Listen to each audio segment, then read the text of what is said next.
Hola, buenas noches. Es un placer estar aquí nuevamente con ustedes compartiendo esta serie de mentiras que las mujeres creen y la verdad que las hace libres.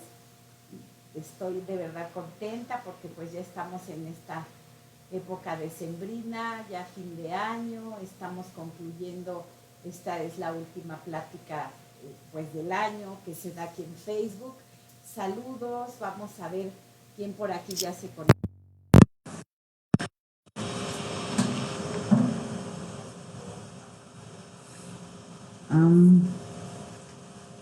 Tantito. Y la vamos a compartir también.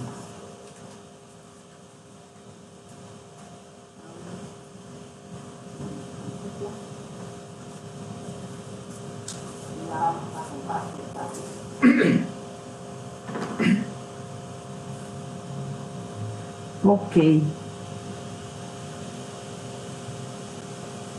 Pues ya, estamos por aquí. Ahorita no sé por qué no pude ver.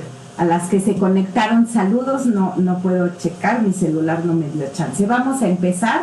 Pues voy a empezar con una oración para que este tiempo sea de gran bendición para todas nosotras. Oremos. Te damos muchas gracias, Padre Celestial, en esta noche, por tu fidelidad, por tu misericordia, porque nos has acompañado pues hasta este momento, Señor, en nuestras vidas y estás con nosotros a cada instante. Te pedimos que este tema sea pues de gran utilidad a nuestras vidas, a nuestras familias, para nuestros hijos. Te lo pedimos, mi Dios, en el nombre de Jesús. Amén. Bueno, hoy vamos a ver dos mentiras y están como que opuestas las dos mentiras. Una dice que no soy responsable de cómo terminan mis hijos o de lo que hagan mis hijos. Esta mentira habla de que nos estamos deslindando de su manera de actuar, de su manera de ser. Pero juntamente está la otra mentira que dice que sí soy responsable de cómo terminan mis hijos, aunque yo los haya instruido en los caminos del Señor. Y esta mentira nos tiene con un lazo de culpabilidad y de, bueno, pues de estar sintiéndonos mal por lo que ellos hagan. Entonces vamos a estar desarrollando estas dos, pues ahora sí que mentiras. ¿Y por qué son mentiras? Vamos a empezar con este proverbio que dice: instruye al niño en su camino, y aun cuando fuere viejo no se apartará de él. Es Proverbios 22:6. Otro versículo es Hechos 16:31, nos dice así: ellos dijeron, cree en el Señor Jesucristo y serás salvo tú y tu casa. Voy a dejar estos versículos con una pausa porque normalmente los utilizamos mucho como promesas, como que nuestros hijos pues por estos dos versículos pues van a ser salvos, ¿no? Siempre van a ser salvos y en fin, vamos a ponerle pausa. Acuérdense, Proverbios 22:6, Hechos 16:31. Lo vamos a ir desarrollando para que saquemos conclusiones bíblicas y correctas acerca de esto. Entonces ya vimos estas dos mentiras que nos toca analizar el día de hoy. En la Biblia tenemos muchos ejemplos, tanto buenos como malos. Vamos a hacer una mención rápida a Lot, el sobrino de Abraham. La historia de Lot refleja cómo afecta la influencia de un padre piadoso. En este caso, pues fue su tío piadoso. Después de viajar por muchos años con su tío Abraham, al final Lot prefirió una vida llena de comodidades, opulencia y renombre. Sus valores mundanos lo movieron a mudarse junto con su familia a la corrupta ciudad de Sodoma. Esto está en Génesis 19. También sabemos que a su esposa le fue imposible en su corazón abandonar esa ciudad. La escritura, ya me avanzó esto mucho, aunque la escritura nos dice que Lot era un hombre justo y no participó de la maldad de la ciudad de Sodoma, también ansiaba las cosas del mundo, y con su ejemplo y su corazón dividido, porque tenemos un corazón dividido, arrastró a su familia a las consecuencias de esa inclinación por el mundo.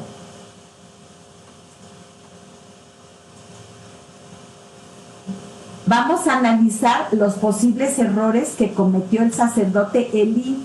Ahorita vamos a entrar a un personaje que sí nos vamos a quedar un buen ratito en el estudio, el sacerdote Elí, porque fue un padre sin autoridad. El pueblo de Israel, dirigido por Josué, se estableció en Canaán después de varios años de conquista, y a lo largo de varias décadas la nación de Israel creció y aparecieron jueces que la gobernaban y pues la dirigían a enfrentar enemigos, a progresar, fueron progresando en esta tierra de Canaán. Sin embargo, el libro de Jueces nos dice al final que cada quien hacía lo que bien le parecía. Su penúltimo juez y sacerdote se llamó Elí. Él pertenecía a la familia de Itamar, de la tribu de Leví. Vivía en Silo, lugar donde se estableció el santuario de Dios. Este lugar se convirtió en el centro de adoración de todo Israel. Desde Silo, Elí dirigía al pueblo. Él era un buen sacerdote, un buen juez, disfrutaba trabajar y servir al Señor. Vivía en una tienda de campaña al lado del tabernáculo. Tenía 2 hijos llamados Ofni y Fines, pero ellos eran hombres malos, sin valor. Elí puso a sus 2 hijos como sacerdotes, a pesar de que carecían del carácter y la santidad para ejercer este cargo. Su conducta cayó en desgracia y conmocionó al pueblo. Elí no regía bien su propia casa, era un padre indulgente. Amaba tanto la paz y la comodidad que no ejercía su autoridad para corregir los malos hábitos y las pasiones de sus hijos. En vez de considerar la educación de sus hijos como un asunto de gran importancia, lo menospreció. Dice la Biblia que sus hijos no conocían a Jehová. Vamos a leer Deuteronomio 6, del 4 al 9.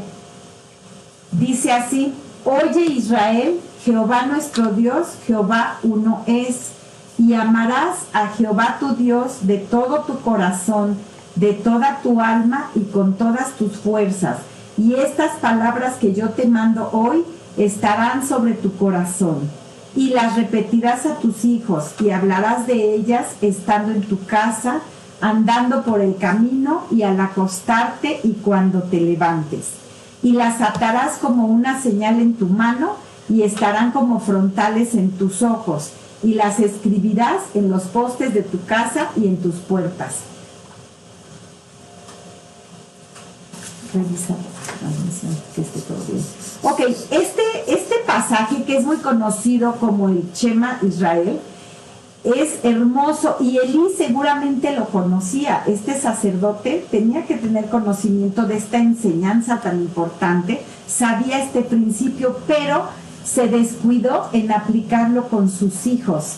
Elí no cumplió con sus obligaciones porque implicaba contrariar a sus hijos. Pobrecitos, chiquitos, que nada los contrariara, ¿verdad?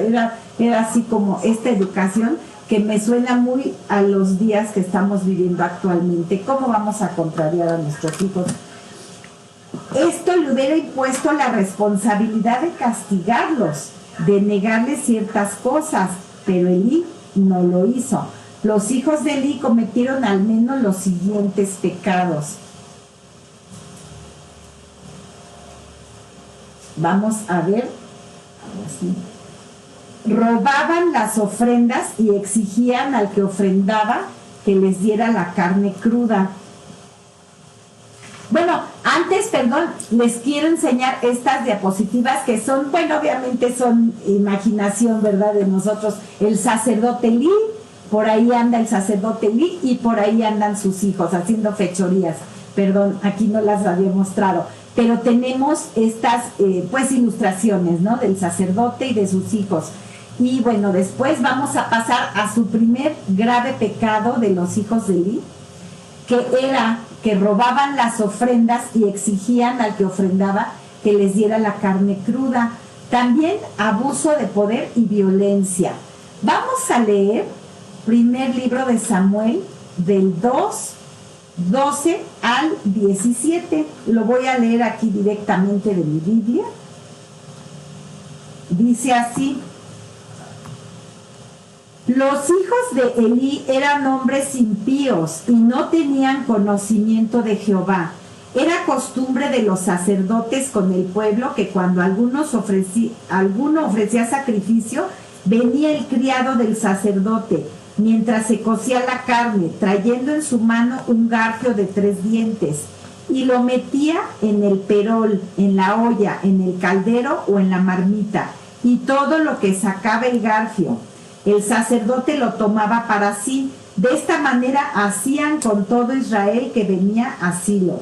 Asimismo, antes de quemar la grosura, venía el criado del sacerdote y decía al que sacrificaba: da carne que asar para el sacerdote, porque no tomará de ti carne cocida, sino cruda. Y si el hombre le respondía: quemen la grosura primero y después toma tanto como quieras, él respondía: no, sino dámela ahora mismo, de otra manera yo la tomaré por la fuerza. Era pues muy grande delante de Jehová el pecado de los jóvenes, porque los hombres menospreciaban las ofrendas de Jehová. Estos son 2 de los pecados. Vamos a ver por ahí otro pecado: blasfemia contra Dios. Aquí en 1 de Samuel 3:13 dice: le advertí que viene juicio sobre su familia para siempre, porque sus hijos blasfeman a Dios y él no los ha disciplinado. Otro pecado era fornicación e inmoralidad sexual. 1 de Samuel 2:22. Ahora bien, Elí era muy viejo, pero estaba consciente de lo que sus hijos le hacían al pueblo de Israel. Por ejemplo, sabía que sus hijos seducían a las jóvenes que ayudaban a la entrada del tabernáculo. Esto era muy grave, hermanas, porque mujeres que iban pues para llevar sus ofrendas, buscando un acercamiento con Dios, una espiritualidad, un servicio a Dios, terminaban seducidas. Y no sabemos si era incluso por abuso de poder, por acoso sexual, por violencia, porque estos hombres verdaderamente eran malos y hacían pecar a las mujeres que estaban pues en las puertas, que iban para algo bueno, las hacían caer. Otro pecado es desprecio a Dios y a sus ofrendas. Ya lo leímos en el 17, ahora vamos a ver del 2:29 dice: ¿por qué habéis hollado mis sacrificios y mis ofrendas, que yo mandé ofrecer en el tabernáculo, y has honrado a tus hijos más que a mí, engordándoos de lo principal de todas las ofrendas de mi pueblo Israel?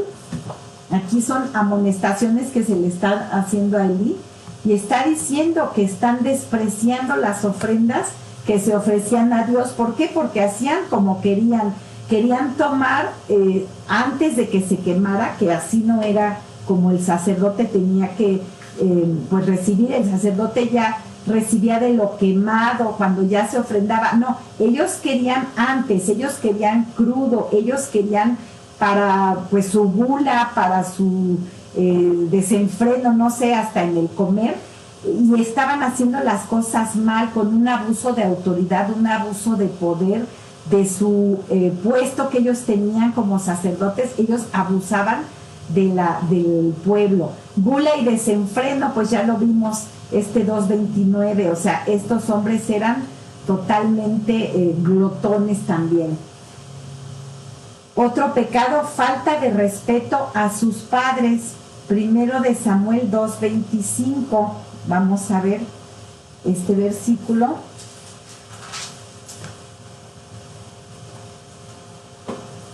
Si alguien peca contra otra persona, Dios puede mediar por el culpable.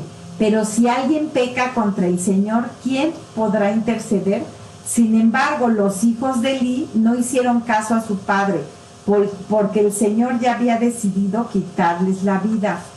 El resultado del descuido de Elí derivó en hombres malos, sin valor, impíos. Llegaron tan lejos que quisieron usurpar el lugar de Dios, tergiversando la manera como se debía de proceder con las ofrendas traídas por el pueblo al altar. Su pecado era muy grande delante del Señor. Vamos a ver un contraste. Aquí es increíble, en medio de este pasaje del capítulo 2, que no lo estamos leyendo todo. Ahorita vamos a leer otra porción, pero lo estamos leyendo como que algunos versículos. Dios nos mete un contraste, y que es a Samuel, al que posteriormente fue profeta, el profeta Samuel. Y vamos a ver aquí, en la 13. Samuel vivía en el templo, y la Biblia pues nos pone, como les digo, este contraste. Este hijo de Ana y Elcana. Elcana pertenecía también a la línea de los sacerdotes, era descendiente de la tribu de Leví. Ellos decidieron dedicar a Samuel a Dios, llevándolo a vivir a Silo. Allá con Elí lo llevaron. Ana lo dedicó al Señor, y hemos estudiado mucho de Ana, su amor, su dedicación, su oración. Bueno, pues esta misma Ana lleva a su hijo ante este sacerdote y lo deja vivir ahí. Samuel creció en la gracia de Dios y de los hombres, a pesar de vivir junto con los hijos de Elí, que estaban corrompidos. Samuel no se corrompió. La educación que Samuel recibió de sus padres en su niñez contribuyó a que fuera obediente a pesar de estar en medio de la corrupción. Tenemos primero de Samuel 3:1. Esto avanza muy rápido, vamos a ver, aquí está. El joven Samuel ministraba a Jehová en presencia de Elí. También me faltó mostrar las fotitos de Ana, lleva a Elí, a Samuel a Elí. Ok, primero de Samuel 3, como les dije, el 3:1. Ya lo estábamos leyendo. Dice así: el joven Samuel ministraba a Jehová en presencia de Elí, y la palabra de Jehová escaseaba en aquellos días. No había visión con frecuencia. Primero de Samuel 3:19 al 20 dice: y Samuel creció, y Jehová estaba con él, y no dejó caer a tierra ninguna de sus palabras. Y todo Israel, desde Dan hasta Berseba, conoció que Samuel era fiel profeta de Jehová. Posteriormente, cuando Samuel crece, pues la Biblia habla de que Dios estaba con él, y con Samuel hubo amplia palabra del Señor para Israel, porque con los hijos de Elí estamos viendo que estuvo muy triste todo. Gracias a la dedicación de Ana y Elcana al educar a Samuel, la nación de Israel pudo recuperar su confianza en Jehová. Y bueno, pues aquí es interesante, porque esto lo vemos en el mismo capítulo 2 de primero de Samuel. Vamos a reflexionar como madres que estamos aquí, ¿cómo estamos educando a nuestros hijos? Así como Elí hizo con Ofni y Fines, que no corrigió sus acciones, los hizo más importantes que a Dios, y por eso ellos eran tan soberbios. Otra es como hizo Ana y Elcana. Hay que pensar cómo estamos educando a nuestros hijos. Ana y Elcana lo dedicaron a Dios, lo llevaron a vivir prácticamente al templo. Entonces, una dedicación completa a Dios de su hijo. Volviendo a Elí, Elí no hizo la corrección a su debido tiempo. La maldad cayó sobre sus hijos. Debemos enseñar a nuestros hijos a obedecer a Dios desde pequeñitos, desde bebés. Preguntémonos, ¿estamos enseñando a nuestros hijos desde ahora, en la etapa que estemos? ¿Lo estamos haciendo? Porque Elí solo razonó ligeramente con ellos, y cuando ya eran grandes, ahorita vamos a leer esto. Elí quizá ya cuando eran grandes, pues ya no pudo haber cambiado el comportamiento. Pero algo muy interesante, hermanas, que quiero que hoy reflexionemos, pero él sí pudo evitar el ministerio tan blasfemo que estaban ejerciendo contra el Señor. No lo impidió, ¿por qué? Porque era un padre tan amable, tan chévere, tan buena onda con ellos. La corrección oportuna los hubiera salvado de la ruina. Elí era viejo y oía todo lo que sus hijos hacían con el pueblo de Israel y cómo dormían con las mujeres que velaban a la puerta del tabernáculo de reunión, como ya lo vimos. Para él seguramente era una pena, era una tristeza, sentía vergüenza y seguramente pensaba, ¿qué va a ser del futuro del sacerdocio? Porque su descendencia era impía. Vamos a ver Samuel, primero de Samuel 2:22.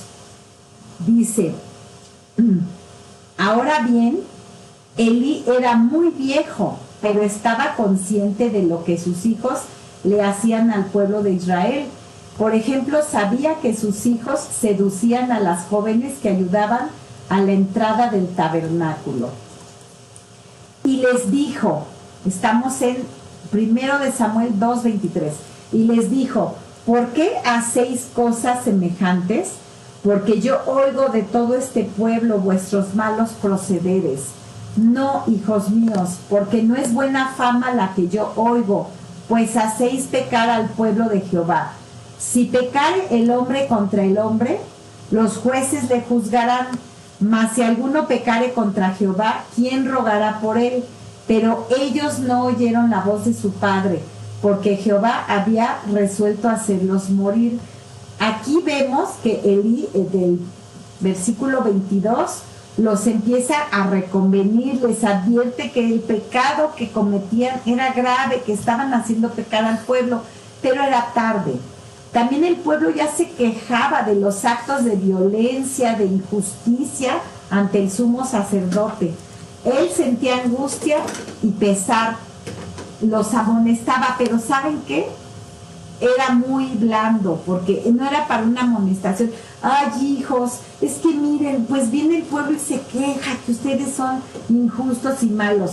Pero el error de Elí fue no haberlos quitado de esos puestos de eminencia, porque aquí digamos que hubo este nepotismo. No importa que mis hijos sean como sean, pero los dejo ahí en el puesto. O sea, aquí incluso, hermanas, me hace pensar a nosotras que podemos tener hijos en el ministerio, que trabajan en la iglesia, pues tengamos cuidado, ¿no? O sea, ver sus vidas, que no haya pecado, y nunca permitir una situación de que un hijo esté ministrando, abusando de su poder, abusando de su relación, no sé, con alguien de autoridad en el ministerio. O sea, no podemos tener en el ministerio ninguna clase de preferencia, nepotismo, cualquiera de estas cosas, porque lo que pide Dios y pide el ministerio es santidad, santidad de una vida con un testimonio como debe de ser delante de Dios. Entonces vemos que Elí no corrigió, ya no iba a corregir su conducta, pero sí pudo quitarlos de seguir blasfemando en el puesto en el que ellos estaban, digamos, trabajando para el Señor, ¿no? Los hijos de Elí, dice la Biblia, no tenían conocimiento de Dios, lo dice el 2:12. Pero esto no significa que ellos no hubieran escuchado. Claro que sí, escucharon toda su vida acerca de Dios. El problema es que ellos no tenían una comunión con Dios, no tenían intimidad, no eran santos, no buscaban esta relación de santidad en el día a día. Y por eso decimos, el hecho que un padre, una madre ministre hoy día, tenga un ministerio, no hace en automático a los hijos adecuados, o no los hace santos, o mucho menos salvos, ¿no? Tengamos cuidado, porque la salvación es un asunto personal. Nadie me puede salvar a mí, ni mis padres, ni mis hijos, ni tampoco yo puedo salvar a mis hijos.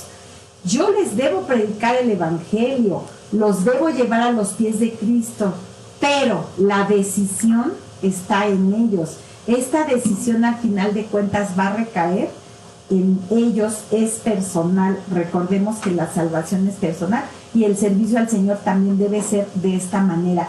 Elí como que hizo algo familiar, no una membresía. Bueno, pues ya dejo a mis hijos, sean como sean, pues son mis hijos, son mis herederos y pues que sigan como sacerdotes.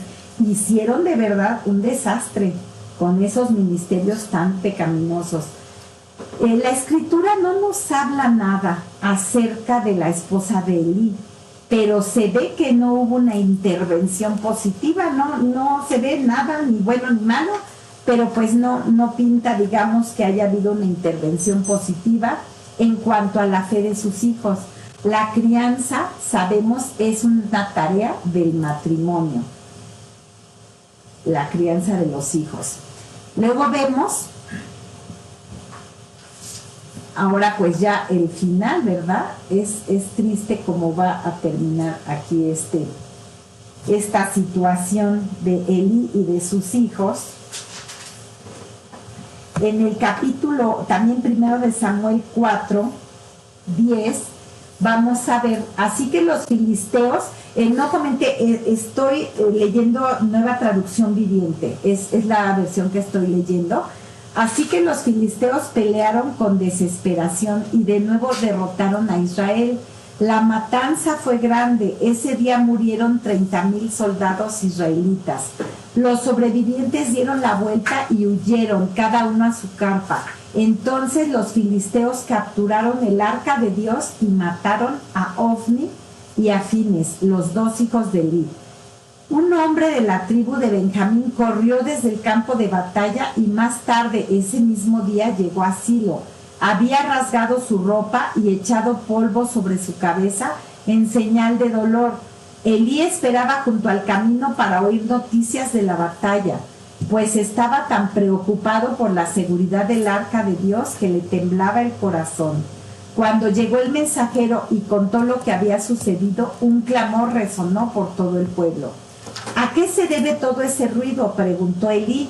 Entonces el mensajero corrió a donde estaba Elí, quien tenía 98 años de edad y ya estaba ciego, y le dijo: acabo de llegar del campo de batalla, estuve allí hoy mismo.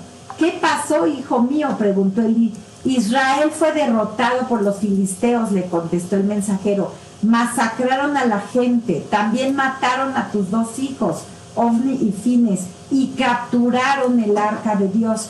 Cuando el mensajero mencionó lo que había sucedido al arca de Dios, Elí cayó de espaldas de su asiento junto a la puerta, se quebró la nuca y murió, porque era viejo y demasiado gordo. Durante 40 años había sido el juez de Israel. Aquí vemos algo tremendo. Elí fue amonestado por Dios 2 veces sobre el juicio que vendría sobre sus hijos, pero la advertencia se olvidó. Amaba tanto a sus hijos, pero ¿qué creen? No lo suficiente como para corregirlos. Un anciano de más de 90 años, esperando las noticias de una dura batalla contra los filisteos, temblando recibió noticias que se habían llevado el arca, que habían masacrado a miles, al ejército, y sus 2 hijos habían sido muertos. Y Elí cae y muere. ¡Qué final tan triste! Las consecuencias del pecado son catastróficas. Y bueno, aquí quiero regresar a los versículos con los que empecé. ¿Qué opinas ahora de este versículo, Proverbios 22:6? Instruye al niño en su camino y aun cuando fuere viejo no se apartará de él. No debemos tomarlo como una promesa, porque el libro de Proverbios es más bien, son instrucciones a la vida cristiana. Estas no son promesas. Significa más bien que si hacemos lo que nos corresponde, que es instruir al niño en su camino, la consecuencia natural será que nuestros hijos no se apartarán del camino. Pero no es fórmula mágica, no es promesa de campaña, no es nada de eso. Y generalmente nos gusta la parte B del versículo. No, es que mi hijo aceptó a Cristo cuando tenía como 4 años. Lo bautizamos, se bautizó como de 7, 8, y bueno, que ahorita anda en las drogas, en el alcohol, y pues ya se fue al mundo y todo. Pero pues dice la Biblia que aunque fuere viejo, pues no se apartará de él. No nos engañemos, o sea, no es así, claro que no. También Hechos 16:31 que comentábamos al principio, ellos dijeron, cree en el Señor Jesucristo y serás salvo tú y tu casa. Recordemos que el libro de Hechos es un libro histórico. Este fue un evento único e histórico que le sucedió a cierto personaje de la Biblia en el libro de Hechos. Tampoco es una promesa que si yo creo, toda mi casa en automático va a creer. Tengamos mucho cuidado de algunos versículos que los tomamos como promesas. Así que esta mentira de las cuales estamos hablando hoy, una de ellas nos dice que si nuestros hijos pues hicieron esta oración, se bautizaron, pues no tenemos que preocuparnos, hombre, no es mi responsabilidad cómo acabe, y peor tantito pensamos que tarde o temprano van a regresar al camino.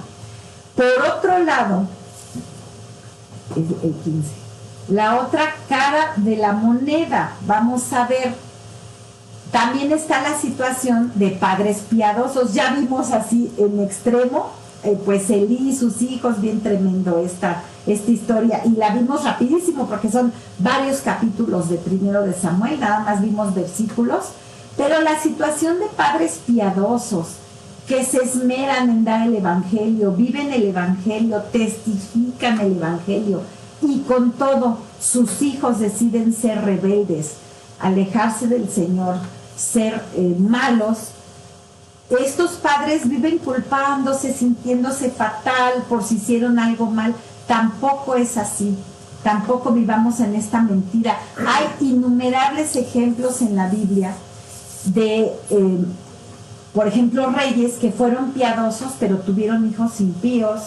Mismo David, que dice la Biblia que fue un hombre conforme al corazón de Dios, tuvo hijos impíos como Absalón, ¿verdad? Y hay muchos casos. Conocemos seguramente hoy día a hombres y mujeres piadosos que, a pesar de haber instruido a sus hijos en los caminos de Dios, pues sus hijos deciden no seguirlo. Hay una verdad bíblica que equilibra estas dos mentiras que nos podemos estar creyendo, y dice que cada generación es responsable de su propio caminar y obediencia. Sin importar lo que mis padres hayan hecho o no, yo soy responsable. Cada individuo rendiremos cuentas delante de Dios de nuestras propias decisiones y elecciones. Vamos a ver Deuteronomio 24:16 dice: los padres no morirán por los hijos, ni los hijos por los padres. Cada uno morirá por su pecado. Esto la Biblia nos lo clarifica. Cada uno morirá por su pecado. También Jeremías 31, del 29 al 30 nos dice, empieza diciendo: el pueblo ya no citará este proverbio. Los padres comieron uvas agrias, pero la boca de sus hijos se frunce por el sabor. Cada persona morirá por sus propios pecados. Los que comen uvas agrias serán los que tengan la boca fruncida. Entonces, estos versículos nos hablan de que pues ni el hijo va a cargar con la maldad o la maldición, porque también hay estas creencias de que hay como maldiciones generacionales y que por si mis papás o mis abuelos hicieron. No nos confundamos, ni nos vayamos por ahí. Mi hijo José Pablo, mi hijo Alejandro, van a ser responsables de sus propias acciones. Y ya son grandes y me están oyendo ahorita, ¿no? Cada quien, tú desde tu casa puedes decir acerca de tus hijos según sus edades. Existe todo tipo de combinaciones: padres impíos con hijos fieles a Dios, padres fieles a Dios con hijos impíos, padres fieles con hijos fieles. Los padres sí tenemos que checar la parte de responsabilidad que nos corresponde. Lo demás le corresponde a ellos, a sus propias decisiones, sobre todo hablando ya de hijos mayores. Y por supuesto, pues la esfera de Dios, ¿verdad? Pero como padres también tenemos una limitante en nuestra esfera de responsabilidad. Vámonos a la conclusión, ya vamos a ir cerrando. Hoy día la sociedad cree tener maneras mejores de cómo educar a los hijos, en lugar pues de esta verdad, de la indicada por Dios en su palabra. fomentan tendencias malas en los niños y se excusan diciendo, no hombre, son demasiado jóvenes para ser castigados. Esperemos a que sean mayores y vamos a razonar. Está la tendencia de ya no pues darles vara, de nunca pegarles, cómo les voy a tocar, los voy a traumar, en fin, hay muchos razonamientos humanistas que eliminan lo que la Biblia habla en cuanto a la corrección de los hijos. Esto es un error tremendo porque esos malos hábitos se van a fortalecer hasta hacerse su naturaleza, y una naturaleza muy pecaminosa. Los niños crecen sin freno, con rasgos de carácter que serán una maldición para ellos durante toda su vida. Además, los padres o autoridades que no tienen suficiente valor para censurar el mal o que por indolencia o falta de interés no hacen esfuerzos fervientes para santificar la familia, son responsables del daño que surge después de su descuido. Recuerden, tenemos esta responsabilidad.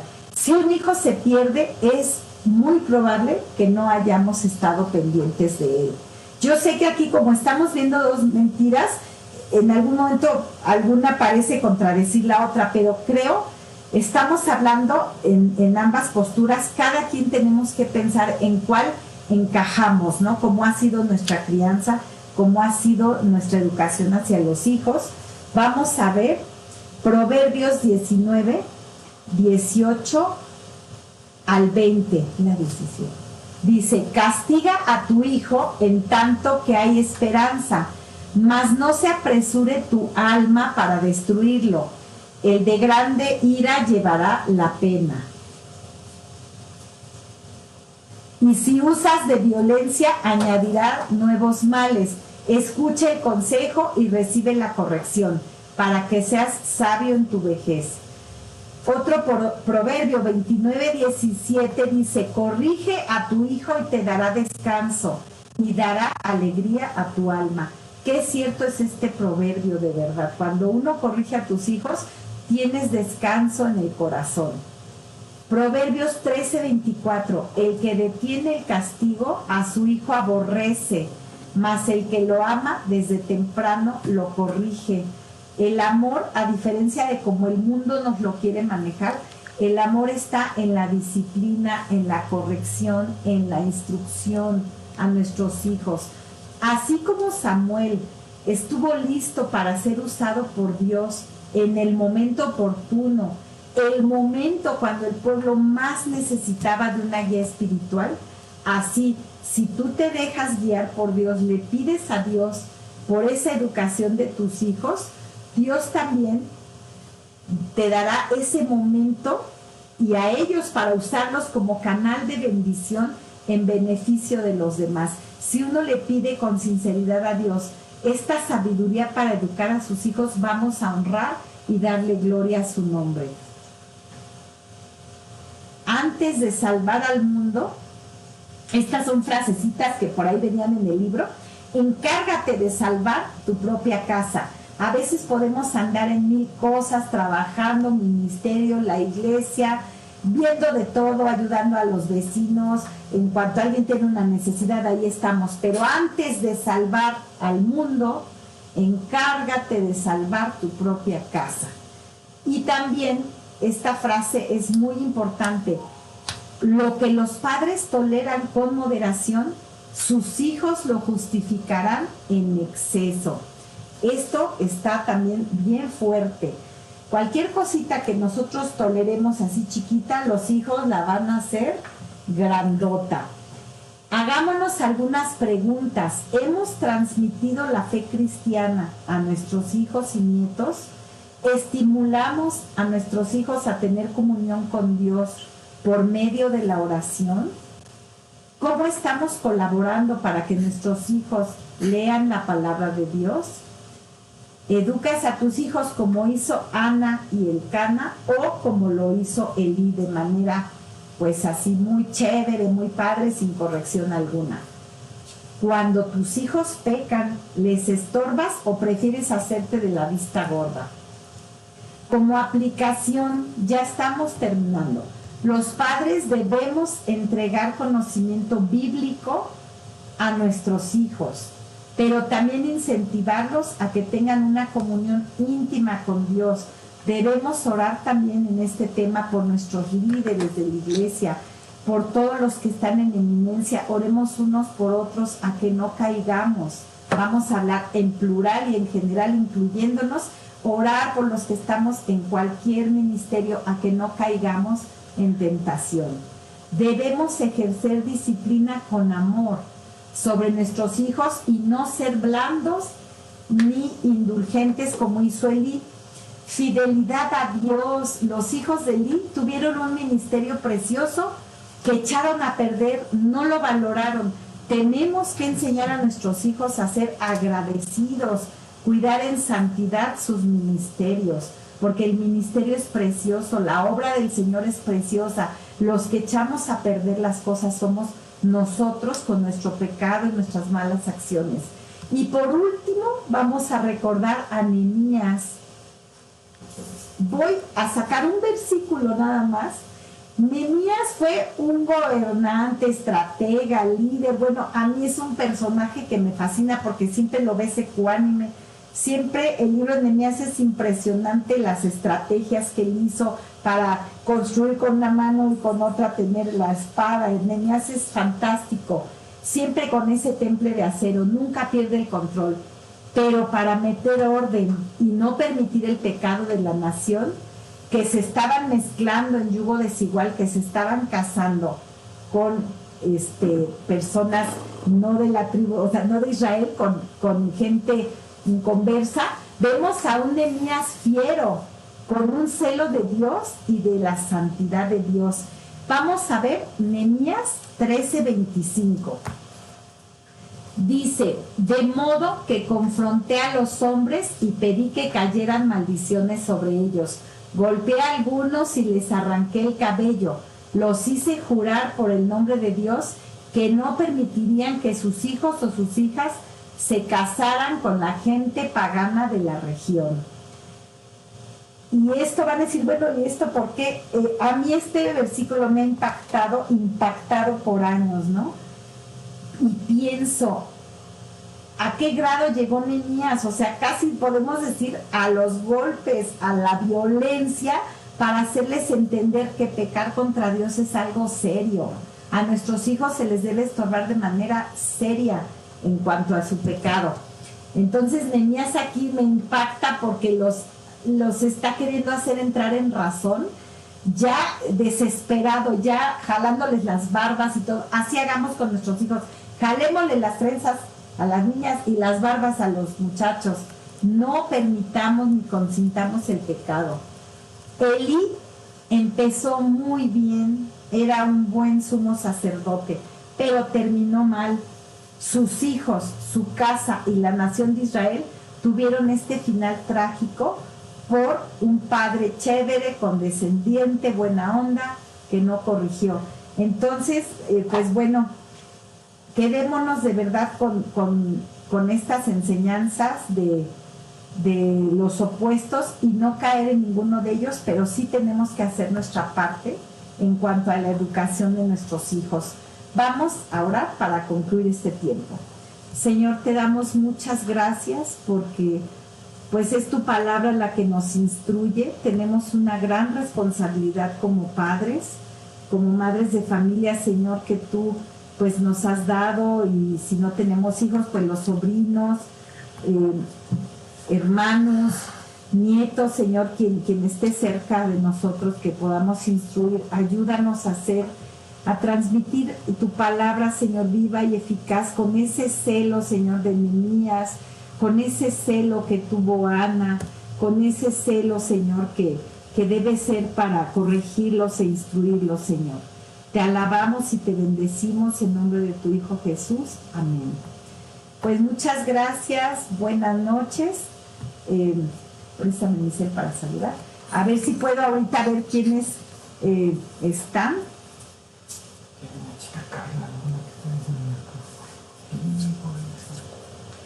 Bueno, pues aquí saludo a Mariano Millares, Norma Lilia, Sandy Ortiz, Freyita, Ruth, Estercita Rodríguez. Pues bueno, no puedo ver muchas.